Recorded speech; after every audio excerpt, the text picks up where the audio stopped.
Terima kasih Maria, kembali lagi di segmen Fundamental Pandit bersama saya Tasya Natalia. Pada segmen kali ini kita akan membahas salah satu emiten yang akhir-akhir ini mendapatkan kabar gembira ya, karena akan ada aksi korporasi merger dari dua perusahaan telekomunikasi besar di Indonesia, yakni PT XL Axiata dan juga Smartfren Telecom. Nah, dua emiten ini akan merger menjadi satu entitas baru bernama MergeCo. Nah, dari keputusan perusahaan sendiri ya, ini sudah menjajaki tahap baru di mana pada kemarin Rabu tanggal 15 Mei tepatnya mereka sudah melakukan penandatanganan MOU tidak mengikat ya. Dan kalau kita berbicara soal M&A atau merger dan akuisisi yang akhir-akhir ini memang menjadi story utama dari sektor telekomunikasi, ini sebenarnya sudah tidak menjadi hal baru karena pada tahun 2022 lalu ini sudah sempat terjadi pada Indosat dan juga Tri yang kemudian mereka menjadi satu entitas PT Indosat Tri Hutchison ya.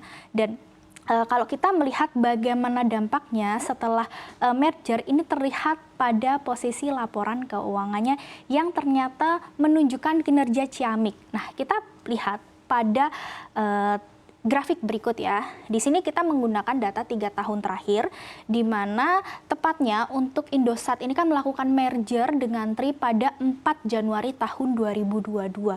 Jadi bisa kita bilang tahun 2021 mereka belum merger, kemudian tahun 2022 karena di awal ya mergernya, maka tahun 2022 kinerja setahun itu sudah setelah merger, dan 2023 adalah pasca ya. Bagaimana tentang kinerja setelah merger itu bagaimana terlihat setahun ke depannya. Nah, di sini ada beberapa yang kita cermati adalah dari posisi laporan keuangan di bagian neraca. Itu ada 3, yakni aset, liabilitas, dan ekuitas atau modal. Bisa kita lihat di sini dari aset terlebih dahulu, terlihat di tahun 2020 Indosat hanya mencatatkan aset sekitar 63,4 triliun rupiah. Nah, di sini setelah merger di tahun 2022 naik lebih dari 2 kali lipat menjadi 113,88 triliun. Kemudian di sini juga terlihat pada liabilitas dan juga ekuitas. Liabilitas cukup wajar ya, karena penggabungan dua perusahaan, utang juga digabungkan, modal digabungkan, aset dan digabungkan. Di sini terlihat juga kalau ekuitas naiknya cukup signifikan, bahkan lebih dari 3 kali lipat, dari 10,3 triliun menjadi 31,62 triliun. Nah, di sini setahun setelahnya kita melihat setelah Indosat ini merger di tahun 2022, bagaimana 2023? Nah, 2023 ini kita melihat adanya perbaikan kinerja lagi, karena di sini untuk aset naik menjadi 114,72 triliun dan modalnya juga naik 33,71 triliun.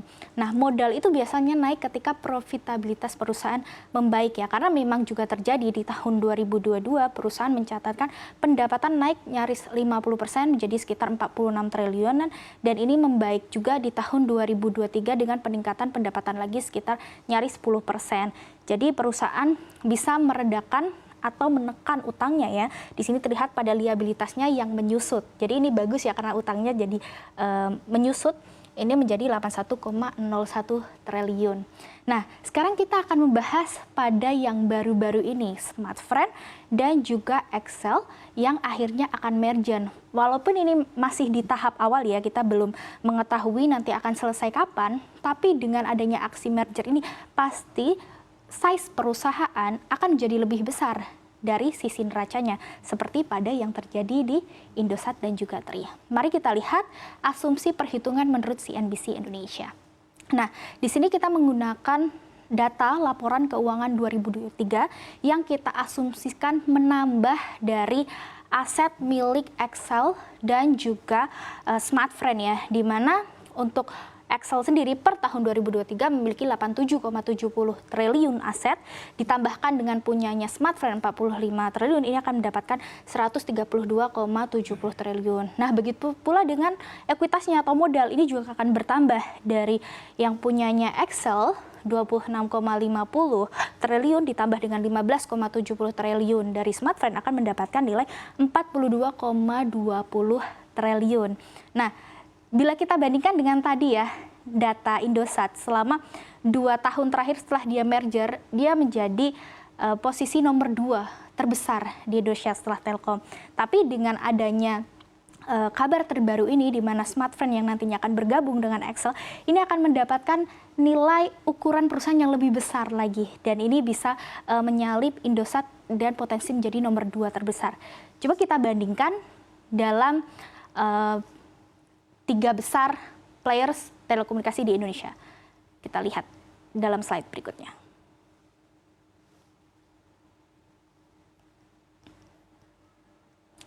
Nah, bila kita melihat perbandingannya, kita melihat bahwa dengan adanya aksi M&A atau merger dan akuisisi yang terjadi di industri telekomunikasi ini membuat sebenarnya persaingan usahanya menjadi lebih sehat ya. Kenapa?